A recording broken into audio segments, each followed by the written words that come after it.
Bonjour et bienvenue dans cette vidéo flash dans laquelle nous allons discuter ensemble de l'évolution de la masse lors d'une dissolution. Intéressons-nous dans un premier temps au matériel utilisé pour réaliser notre dissolution.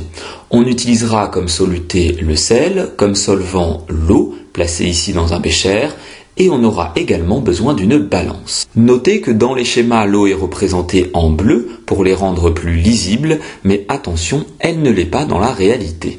Dans une deuxième étape, nous allons donc placer la coupelle qui contient le sel, mais aussi le bécher dans lequel l'eau se trouve, sur la balance. La masse affichée par la balance est de 150 grammes. Dans une troisième étape, on va donc réaliser la dissolution du sel dans l'eau. Il suffit donc d'ajouter le sel à l'eau qui est contenue dans le bécher.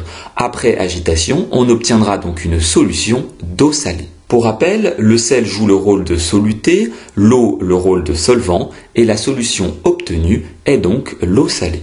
D'après notre expérience, on remarque que la valeur de la masse affichée par la balance est la même, elle est égale à 150,0 g avant et après dissolution du sel dans l'eau. On en conclut qu'il y a conservation de la masse lors d'une dissolution. En effet, la masse du soluté additionnée à celle du solvant doit être égale à la masse de la solution obtenue. Pour comprendre pourquoi la masse est conservée lors d'une dissolution, plaçons-nous à l'échelle microscopique.